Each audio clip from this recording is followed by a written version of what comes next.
अरे भाई स्टार्ट। आवाज वगैरह क्लियर है ना?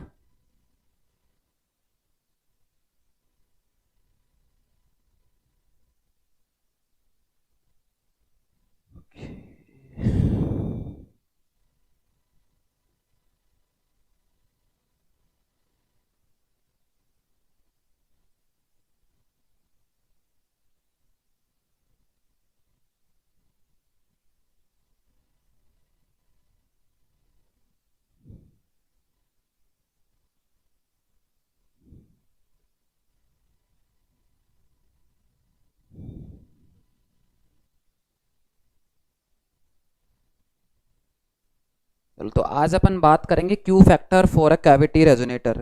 Q factor means quality factor, ठीक है। तो लास्ट लेक्चर में अपन ने फील्ड इक्वेशंस जो है देख ली थी कि फील्ड इक्वेशंस क्या होती हैं। उन फील्ड इक्वेशंस का यूज करके आज अपन क्वालिटी फैक्टर निकालेंगे, ठीक है।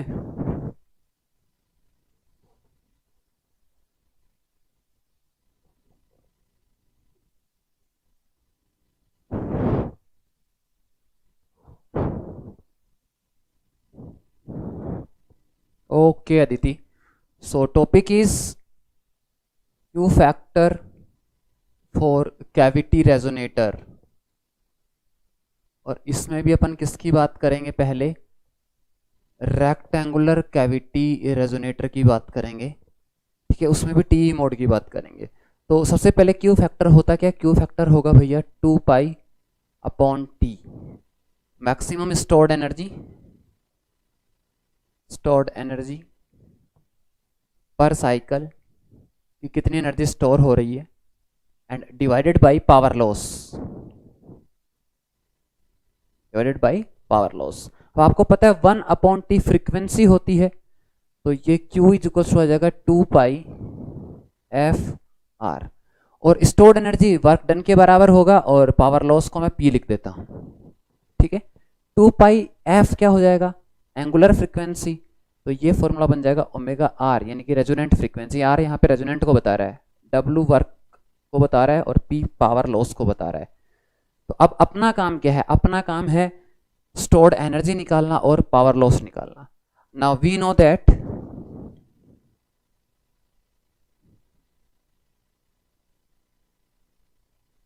EM फील्ड, यानी कि इलेक्ट्रोमैग्नेटिक फील्ड तो कन्फाइन होगा उसके अंदर।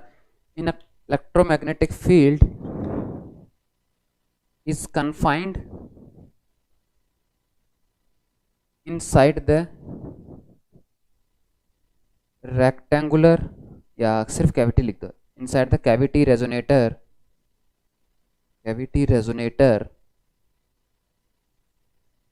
So stored energy इलेक्ट्रोडायनेमिक्स में आपने एमएससी प्रीवियस के अंदर पढ़ा होगा, ग्रेजुएशन में भी पढ़ा होगा। एक फॉर्मूला होता है स्टोर्ड एनर्जी का।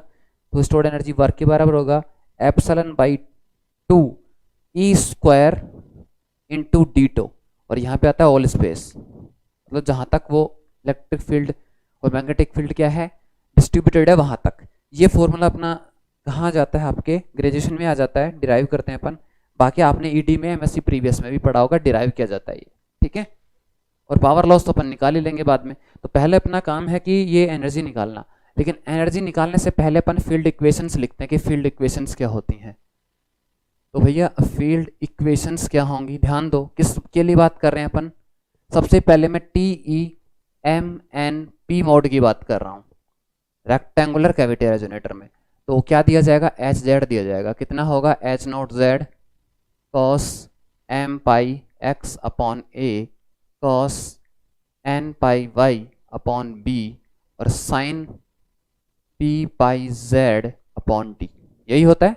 कैसे आए ये सब चीजें अपन पिछले लेक्चर्स में जो है डिस्कस कर चुके। कहीं दिक्कत आए तो बता देना। अच्छा, उसके बाद अगर मुझे HX चाहिए, तो HX कितना होता है? 1 upon H square del square HZ upon del X del Z. तो यहाँ से मैं इजीली कैलकुलेट कर सकता हूँ, ठीक है। चलो मैं कैलकुलेट करके लिख ही देता हूँ।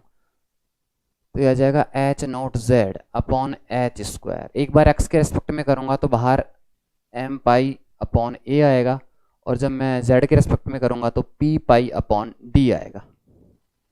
इनटू में ये टर्म कोस जो वाली जो टर्म है ये साइन में कन्वर्ट हो जाएगी, माइनस आएगा यहाँ पे, बेसिकली यहाँ ये माइनस हो जाएगा, तो minus sign M pi X upon ए cos N pi Y upon B और sign P pi Z upon D.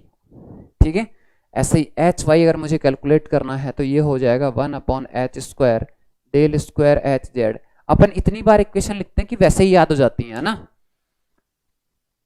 Del Y del Z, ध्यान दीजिए एच नॉट जेड वाई के रेस्पेक्ट में कर रहे हो तो भी माइनस तो आएगा, यहाँ पे एन पाई एम की जगह एन आ जाएगा क्योंकि पाई वाली टर्म का होगा इस बार, एन पाई अपॉन बी और पी पाई अपॉन डी। ठीक है, अच्छा cos M pi X upon A as it is रहेगा और ये बन जाएगा sine N pi Y upon B और साइन वाला टर्म बन जाएगा, अच्छा जेड के रेस्पेक्ट में भी कर रहे हैं ना अपन, तो साइन क्या बन जाएगा, कोस बन जाएगा, यहाँ पे साइन क्या बन जाएगा, कोस बन जाएगा, सिमिलरली यहाँ पे भी कोस बन जाएगा, P cos P pi Z upon D.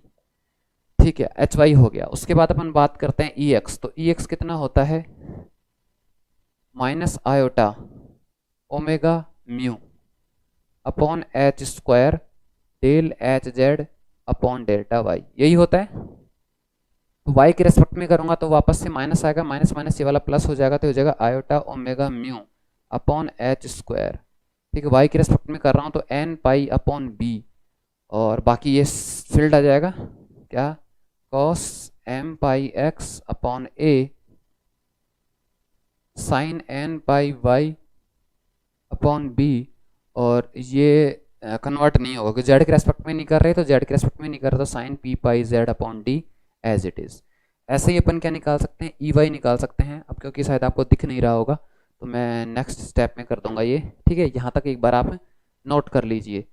और ई जेड आपको, अच्छा वैसे मैं लिख देता हूँ, ई वाई कितना होगा iota omega mu upon H square delta H Z upon delta x होगा और ई जेड आपको पता है 0 होगा।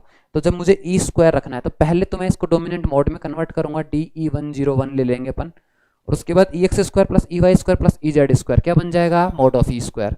तो यहाँ से अपन मोड ऑफ ई स्क्वायर निकालने के बाद जो है इस इंटीग्रेशन को कैलकुलेट कर देंगे तो अपने पास क्या आ जाएगा, मैक्सिमम स्टोर्ड एनर्जी आ जाएगी। उसके बाद अपन पावर लॉस कैलकुलेट करेंगे। तो एक बार यहाँ तक बताओ, कोई डाउट है तो, और यहाँ तक नोट कर लीजिए, तब तक मैं इंक लोड कर लेता हूँ।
नमस्ते रोहित कुमार, क्या हाल है?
तो अगर आप लोगों ने यहाँ तक नोट कर लिया है तो फिर अपन आगे चलें भाई।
ओके चलो आगे चलते हैं।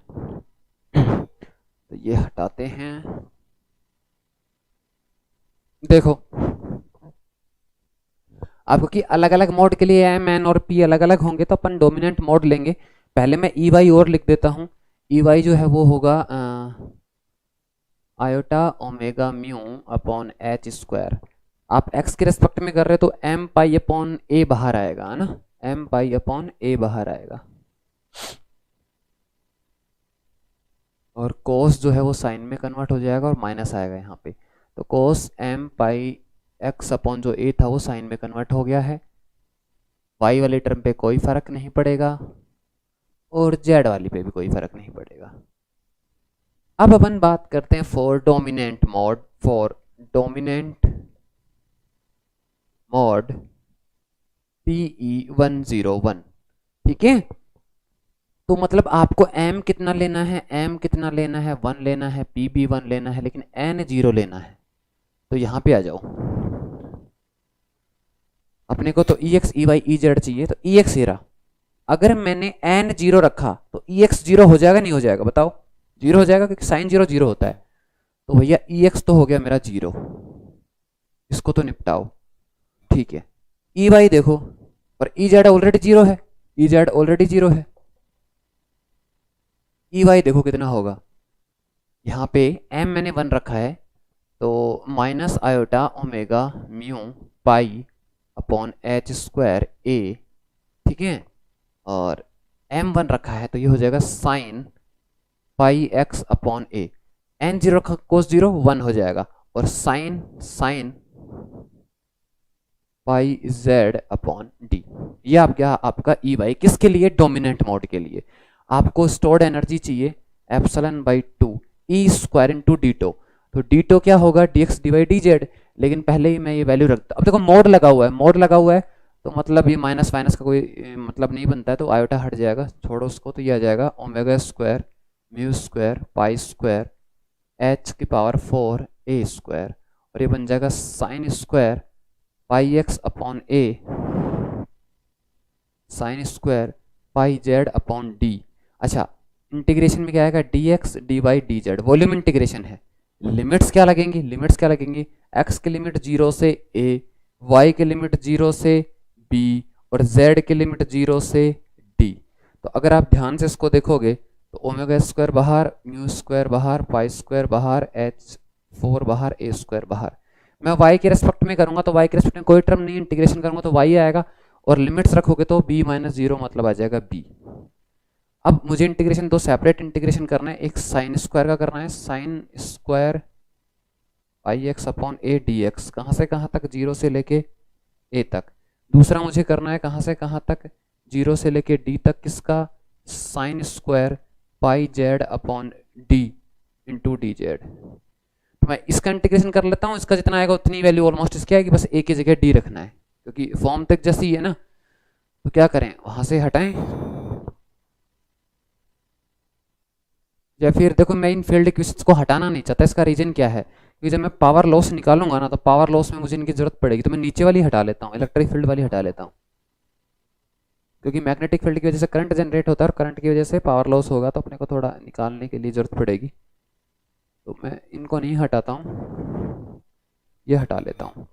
तो मैं देखो एक इंटीग्रेशन सोल्व कर लेता हूँ, जीरो से ए, साइन स्क्वायर थीटा को आप क्या लिख सकते हो, one minus cos two theta by two, यानी कि one minus cos two pi X upon A और divided by two into D X. तो ये वैल्यू आ जाएगी ए बाई टू। कैसे आई, वन बाई टू का करोगे तो x A by to, minus cos का करोगे तो sign to pi X upon A divided by to pi upon A, limit रखोगे एक्स इक्वल टू जीरो से एक्स इक्वल टू ए। तो ध्यान दो, जब जीरो रखोगे तो भी जीरो, ए रखोगे तो साइन टू पाई भी जीरो, मतलब इसकी वैल्यू कितनी आएगी, ए बाई टू आएगी। तो इसकी वैल्यू ए बाई टू आ जाएगी और इसकी वैल्यू डी बाई टू आ जाएगी, इसकी वैल्यू ए बाई टू और इसकी वैल्यू डी बाई टू।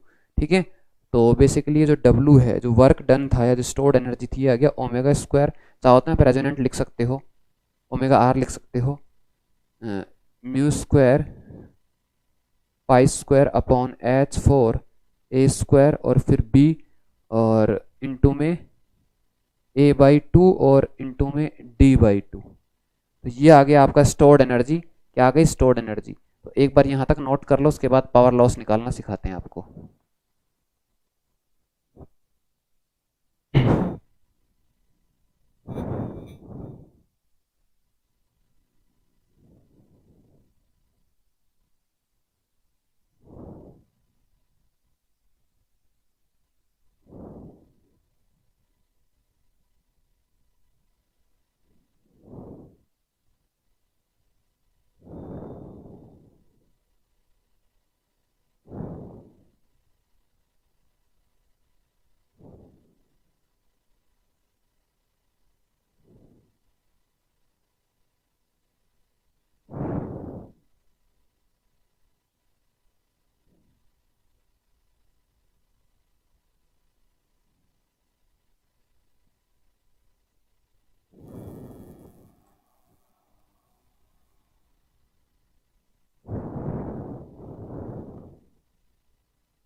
ठीक है, अब करते हैं अपन पावर लॉस की बात।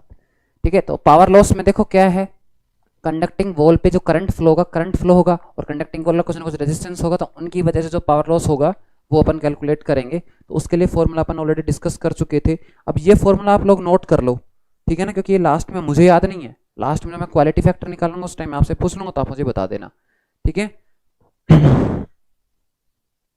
ये फिर आप लोग खुद ही डिवाइड कर लेना, मुझे भी क्यों बताओ, क्योंकि मैंने देखो ओमेगा आर आपको लिख के दे दिया, ठीक है, और ओमेगा आर की वैल्यू पता ही है आपको, रेजोनेंट फ्रीक्वेंसी कितनी होती है, ठीक है। डब्ल्यू मैंने निकाल दिया, और डब्ल्यू निकालने के बाद बचा क्या, पावर लॉस, वो मैं निकाल रहा हूँ, है? तो पावर लॉस निकालते हैं। देखो पावर लॉस 6 वोल्ट्स हैं, तो 6 वोल्ट्स पे ही होगा। 2 वोल्ट क्या है, जेड प्लेन में है, 2 एक्स प्लेन में है और 2 वाई प्लेन में है, यही है। तो मान लो मैं पहले पावर लॉस की बात कर लेता हूँ, power loss at Z equals to 0 and Z equals to D plane में जो है उनकी बात कर लेता हूँ, ठीक है। यानी कि आपका जो कुछ इस तरीके से है, ये मान लो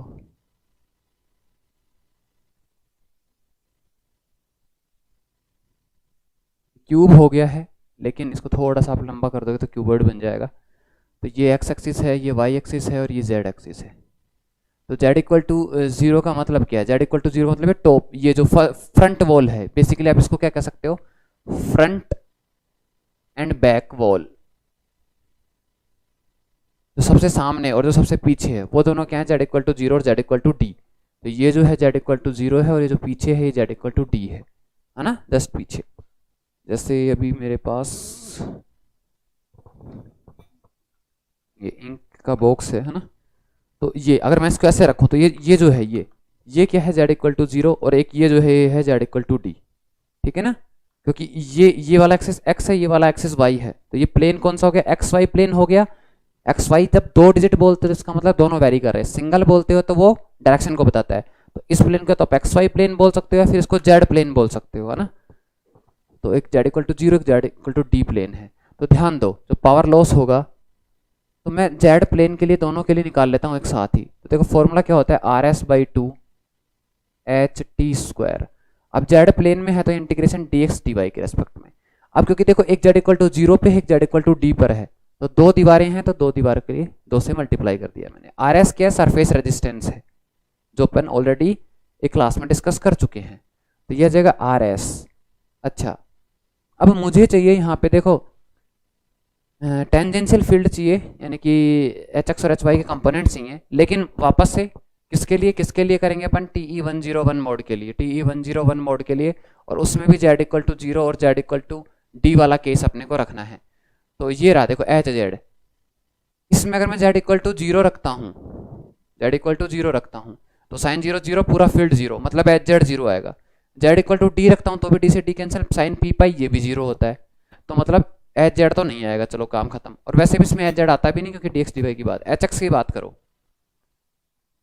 साइन कोस कोस, अगर मैं जेड 0 रखता हूँ तो ये वैल्यू देगा कुछ ना कुछ। अच्छा, इसके अलावा मैं 101 रखूंगा तो भी इसमें वैल्यू आएगी क्योंकि 101 वैल्यू देगा ये। तो एच वाई की बात करूं तो जब मैं 0 रखूंगा 101 तो साइन 0 0 हो जाएगा, तो एच वाई नहीं आएगा, तो इसमें सिर्फ एच एक्स बचेगा। कौन बचेगा, एच एक्स बचेगा, H X square D X D Y, ठीक है।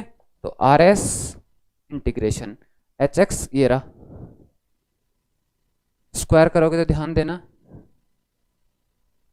एच नॉट जेड, अरे एक मिनट, जो अभी अपन जो एनर्जी लिखी थी उसमें एच नॉट जेड लिखा था नहीं लिखा था अपन ने, ध्यान देना भी आएगा वो भी ना, उनका सबका स्क्वायर करके आएगा। तो H not Z upon H, ठीक है, M I square upon A D और पी भी है, और इन सब का होल स्क्वायर कर दो, सारे जितने भी कांस्टेंट टर्म थे आगे सबका स्क्वायर कर दिया, ठीक है। अच्छा, अब 101 तो एम और पी 1 ले रहे हो तो एम और पी लिखने की जरूरत नहीं है, ठीक है। अब इसमें देखो sine pi X upon A square करोगे तो sine square pi X upon A, cos 01 हो जाएगा और 101, अच्छा, और कोस वो भी 1, वेरी गुड। तो ये लो डी एक्स डी वाई हो गया ना इजी बिल्कुल भाई। जेड इक्वल टू जीरो रखोगे तो ये वैल्यू कितनी हो जाएगी, 1 हो जाएगी, और इसमें एन जीरो आ रहा है तो ये भी 1 है, तो मतलब ये टर्म बची सिर्फ। अच्छा, इंटीग्रेशन के लिमिट्स क्या होंगी बताओ। इंटीग्रेशन एक्स और वाई के अबाउट है, तो एक्स की लिमिट जीरो से लेके ए और वाई की लिमिट जीरो से लेके बी। तो ये जो पावर लॉस है, क्योंकि ये जेड के लिए आ रहा है तो पी एल वन लिख देता हूँ मैं इसको, यह जगह R S H not Z upon H pi square upon A D whole square. Y का करोगे तो कितना आएगा, जीरो से लेके बी है, और ये देखो अभी अपन ने सोल्व किया था कितना आया था, ए बाई टू। ये कितना आ जाएगा, ए बाई टू। तो ये क्या आ गया आपका, पावर लॉस आ गया, किसकी वजह से, जेड जो प्लेन है, एक जो फ्रंट है और एक जो वॉल बैक वॉल है, उन दोनों की वजह से। तो अगर इसमें कोई दिक्कत है तो बताओ। उसके बाद अपन बात करेंगे इन साइड की दीवारों की बात करेंगे, और उसके बाद बॉटम और टॉप की बात करेंगे। तो ऐसे बेसिकली अभी दो फॉर्मूले और आएंगे, एक साइड की दीवारों के लिए आएगा और एक बॉटम और टॉप के लिए आएगा, और जब तीनों को जोड़ देंगे तो टोटल पावर लॉस हो जाएगा। ठीक है, तो ये नोट कर लो, कोई दिक्कत है तो पूछ लो, और ये सारे भाई लिखते जाना भाई, देखो ठीक है ना, ये सारे लिखते जाना, क्योंकि बीच की कोई भी स्टेप किसी भी टीचर को याद नहीं होती है, और मेरे हिसाब से तो आप लोग भी नहीं कर पाओगे, बाकी कुछ बच्चे कर भी लेते हैं, है ना। बाकी आप लोग अगर कर सकते हो तो बहुत अच्छी बात है, नहीं कर सकते तो भाई जो कॉन्सेप्ट है उसको समझो किस तरीके से आ रहा है, उसको पकड़ के चलो बस।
फ्रंट वाले को फिर से क्या बता दें यार, फ्रंट वाले में Z equal to zero plane है, ये एक्स एक्सिस है, ये वाई एक्सिस है। तो मुझे देखो क्या क्या करना है, एक तो जेड इक्वल टू जीरो रखना है, एक T E M N P, M की जगह वन, एन की जगह जीरो, और पी की जगह वन रखना है। ठीक है, तो देखो यहाँ पे आओ, जेड जीरो रखोगे तो एच जेड तो जीरो, तो ये टर्म तो आएगी नहीं। एच एक्स में आओ, एच एक्स में अगर मैं जेड जीरो रखूंगा तो कोस जीरो वन हो जाएगा, एन भी जीरो रखना है, एन भी जीरो रखना है, तो ये भी वन हो जाएगा, तो फील्ड कितना बचेगा, इतना बचेगा, और इसमें भी एम की वैल्यू वन है। एच वाई में आओगे तो यहाँ पे जब आप एन जीरो रखोगे तो साइन जीरो जीरो हो जाएगा, तो एच वाई भी नहीं है। तो जो फील्ड बचा यहाँ पे होना क्या चाहिए था, H X square plus H Y square आना चाहिए था, लेकिन एच वाई जीरो हो रहा है, तो जीरो को ऐड करने का मतलब नहीं था, सिर्फ एच एक्स स्क्वायर बच गया, और एच एक्स स्क्वायर की मैंने ये वैल्यू यहाँ पे रख दी और उसके बाद इंटीग्रेशन कर दिया।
चलें आगे।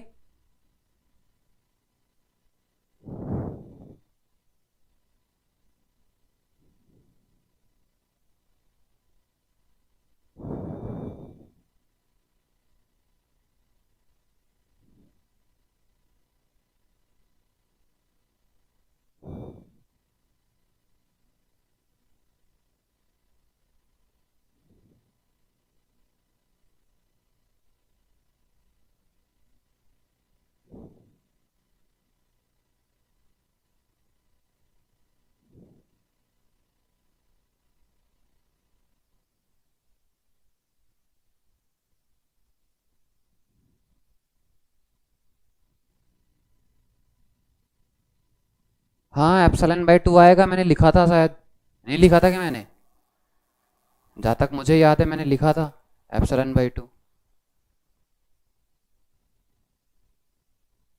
लिख तो रखा है एप्सिलॉन बाई टू। अच्छा नीचे लिखना भूल गया था मैं ना। हाँ ऊपर देखो एक्सप्रेशन में मैंने लिखा हुआ था, ठीक है ना, मैंने बैक करके देख लिया है। नीचे मैंने लिखना भूल गया था, नीचे जब इंटीग्रेशन की वैल्यू लिखी तब मैं लिखना भूल गया था, उसको ठीक कर लेना।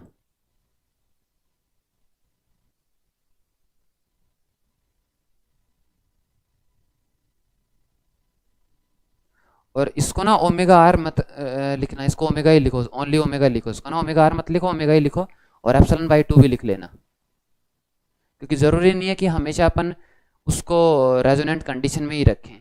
अगर रेजोनेंट कंडीशन में है तो omega equal to omega R हो जाएगा, लेकिन अगर अपन जनरल कंडीशन की बात करें तो ज़रूरी नहीं है ना। देखो अब अपन बात करते हैं, जैसे टॉप बॉटम की बात कर लेते हैं, साइड वॉल्स की बात कर लेते हैं।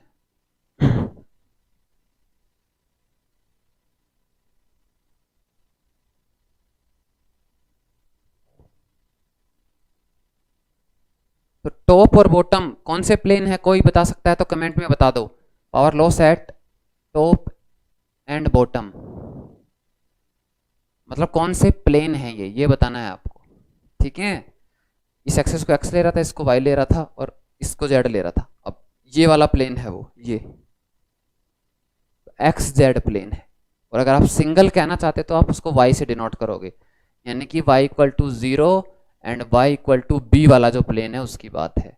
साथ में आपको TE101 की बात करनी है, तो जो फॉर्मूला होगा मैं उसको PL2 लिख देता हूँ, 2 टाइम्स ऑफ RS/2, 2 से मल्टीप्लाई कर रहा हूँ क्योंकि दो दीवारें हैं, एक टॉप है एक बॉटम है।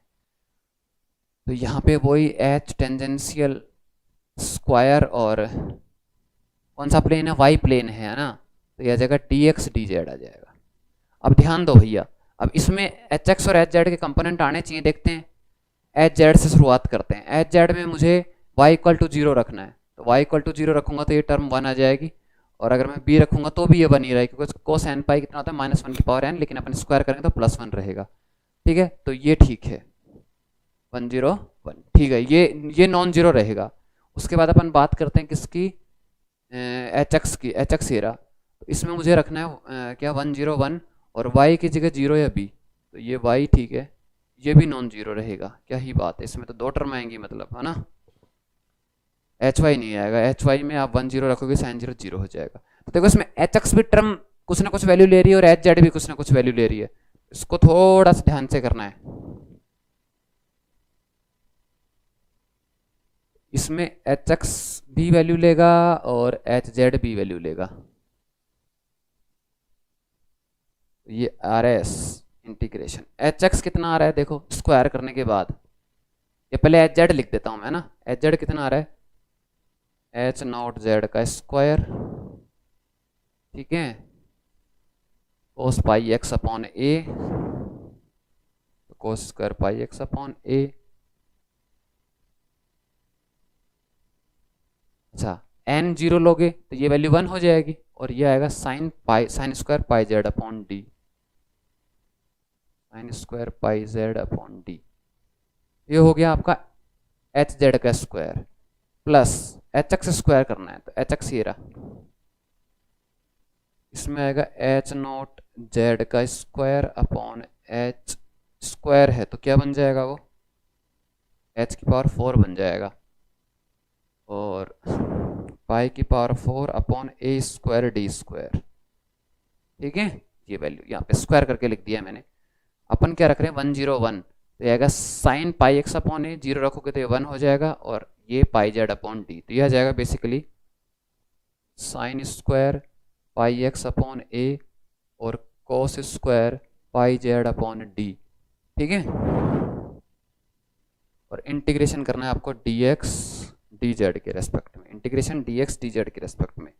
तो ध्यान दो, ये आर एस मैं डायरेक्ट कर रहा हूँ, है ना, एच नॉट जेड का स्क्वायर, कोस स्क्वायर पाई एक्स का जब एक्स के रेस्पेक्ट में करोगे तो कितना आ जाएगा, ए बाई टू आ जाएगा, कितना आ जाएगा, ए बाई टू। ऐसे जब साइन स्क्वायर पाई जेड का डी जेड के रेस्पेक्ट में करोगे तो कितना आ जाएगा, डी बाई टू। क्लियर है, प्लस एच नॉट जेड का square upon H four pi four A square D square, pi X का कितना आ जाएगा, वही ए बाई टू आ जाएगा, और यहाँ से कितना आ जाएगा, कोस स्क्वायर पाई जेड करोगे तो डी बाई टू आ जाएगा। ठीक है, तो ये आ गई आपकी बेसिक वैल्यू। अब यहाँ जो कॉमन आ रहा है उसको बाहर लिख सकते हो, तो ये आ जाएगा आर एस, ठीक है, A D H not Z का स्क्वायर अपॉन एच, अच्छा एच फोर तो नहीं आएगा, फोर आएगा ओनली। तो देखो ए डी बाहर आ गया, फोर बाहर आ गया, ठीक है, और H not Z square, H not Z का स्क्वायर बाहर आ गया, तो यहाँ से तो बेसिकली वन बच गया, प्लस और यहाँ से कितना बचेगा, देखो pi four H four A square D square, तो ये आ गया आपका पावर लॉस की सेकेंड टर्म। जल्दी से छापो, और उम्मीद करता हूँ कि दिख रहा होगा, नहीं दिखेगा तो दोबारा ऊपर लिख देंगे। ठीक है, तो ये सेकेंड टर्म आ गई है। ऐसे ही अब अपने किसके करेंगे, साइड वॉल, तो साइड वॉल के लिए फिक्स क्या है, ये एक्स एक्सिस है, ठीक है, तो एक्स फिक्स रहेगा, तो एक के लिए एक्स जीरो रहेगा और एक के लिए एक्स ए रहेगा, तो ऐसे अपन उसका भी पावर लॉस निकालेंगे, तीनों प्लेन में पावर लॉस आ जाएगा, तीनों को जोड़ देंगे, अब आपके पास स्टोर्ड एनर्जी भी है और आपके पास पावर लॉस भी है, तो आप इजीली क्वालिटी फैक्टर लिख सकते हो। तो एक बार ये लिख दो, कोई डाउट है तो पूछ लेना।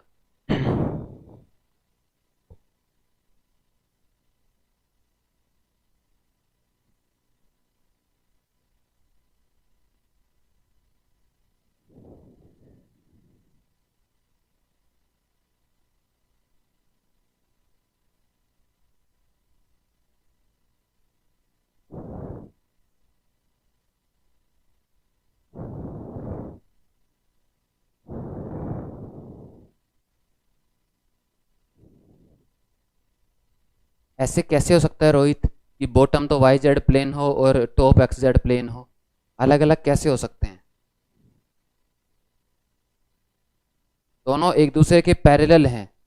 अगर आपकी जो छत है और जो आपका फ्लोर है वो दोनों एक दूसरे के पैरेलल हैं, तो दो अलग अलग कोऑर्डिनेट प्लेन कैसे हो सकते हैं, वो सोचो जरा। तो एक्स जेड प्लेन आएंगे, दोनों टॉप और बॉटम दोनों एक्स जेड प्लेन होंगे, एक के लिए वाई जीरो होगा, एक के लिए वाई बी होगा।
चलेंगे भाई आगे।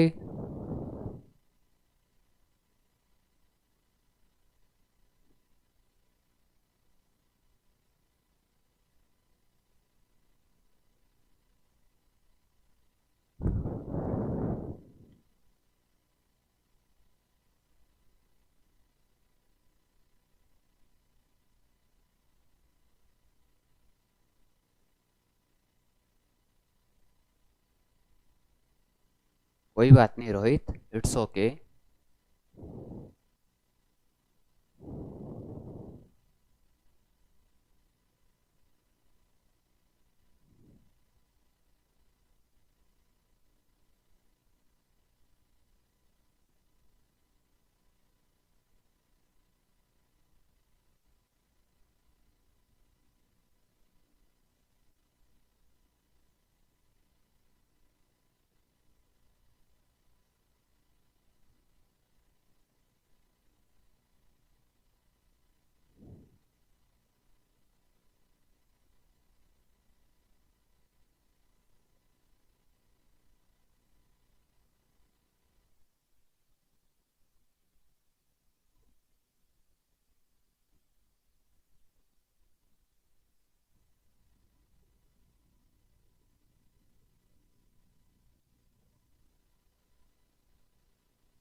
चलें आगे।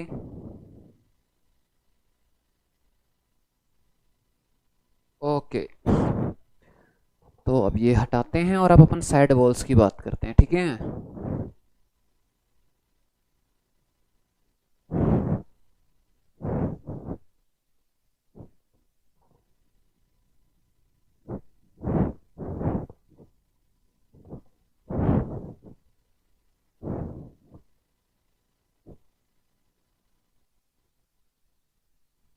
Power loss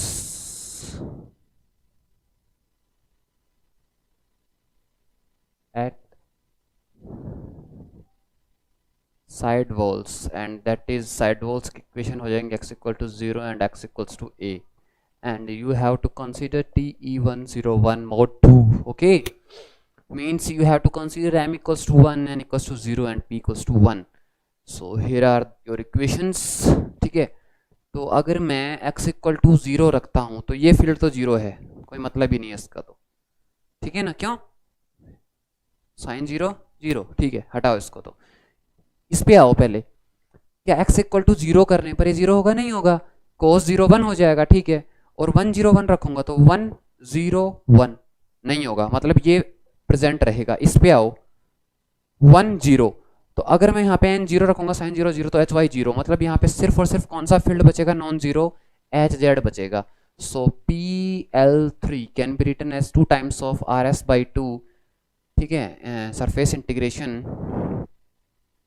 H Z square, कौन सा प्लेन है, एक्स प्लेन है, मतलब dy/dz, ठीक है। तो यहां से पावर लॉस आ जाएगा RS, रखो भाई वैल्यू H0z का स्क्वायर, ठीक है। m की जगह कितना रखना है, 1 रखना है, स्क्वायर भी करना है, cos square pi x upon a। Okay, n की जगह 0 रखना है तो cos 0 कितना हो जाएगा, 1 मिनट, x की जगह 0 रखना है ना, तो ये भी तो 1 हो गया, अरे ये भी तो 1 हो गया, हटाओ इसको भी, और n की जगह 0 रखोगे तो cos 0 वो भी 1 हो गया। So basically we get only sine square pi z upon d, है ना, dy/dz, इंटीग्रेशन y की लिमिट 0 से लेके b, z की लिमिट 0 से लेके d, तो ये वैल्यू हो जाएगी RS H0z का square sine square pi z, तो जिसमें z टर्म है उसके लिए आ जाएगा d/2 आ जाएगा, और y के लिए कितना आ जाएगा b, तो ये क्या आ गया आपका पावर लॉस 3। तो अब इसके बाद देखो आपको करना है, क्योंकि मेरे पास सारे एक्सप्रेशन नहीं है अब, है ना, तो मैं आपसे पूछूंगा, बहुत टाइम लगेगा, तुम लोग कमेंट्स में लिखो, गलत लिखोगे कोई मतलब नहीं निकलेगा। तो देखो टोटल पावर लॉस लिखना है, इसके बाद आपको क्या लिखना है, total power loss P loss, और इसको क्या करना है आपको, PL1 plus PL2 plus PL3, ये कर लोगे। वो करने के बाद आपको डायरेक्ट क्वालिटी फैक्टर निकालना है, और इसकी वैल्यू कितनी है, ओमेगा R, W आप ऑलरेडी निकाल चुके हो, मैंने बता चुका हूँ, और P लॉस। तो जैसे ही रखोगे यहाँ से क्वालिटी फैक्टर आपका आ जाएगा, आपका टॉपिक खत्म हो जाएगा। तो ये काम आपको कर लेना है, ठीक है। और जो अपने W निकाला था उसके अंदर जो ओमेगा था ना, उसको मैंने ओमेगा आर लिख दिया था नीचे के दो स्टेप में, तो आप उसको ओमेगा रहने दो। उसका रीजन ये है कि जरूरी नहीं कि हम हमेशा रेजोनेंट मोड का जो सिग्नल है उसी मतलब रेजोनेंट फ्रीक्वेंसी के बराबर फ्रीक्वेंसी वाला सिग्नल भेजें, कोई और सिग्नल भी हो सकता है। तो जनरल ओमेगा रहने देना उसमें, यहाँ पे लेकिन ओमेगा आर ही आएगा, ठीक है। तो ये कैलकुलेशन कर दो, किसी कोई डाउट है तो पूछ सकते हो, ठीक है। बाकी आगे अपन कल करेंगे। कल अपन हाइब्रिड सर्किट स्टार्ट कर लेंगे, है ना, जो माइक्रोवेव टीज होती है ना, E plane T, H plane T, वो स्टार्ट कर लेंगे।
ठीक है भाई, तो आगे कल करते हैं, ये आप कंप्लीट कर लेना, ठीक है। कल अपन माइक्रोवेव टीजी स्टार्ट कर लेंगे। Stay safe, take care.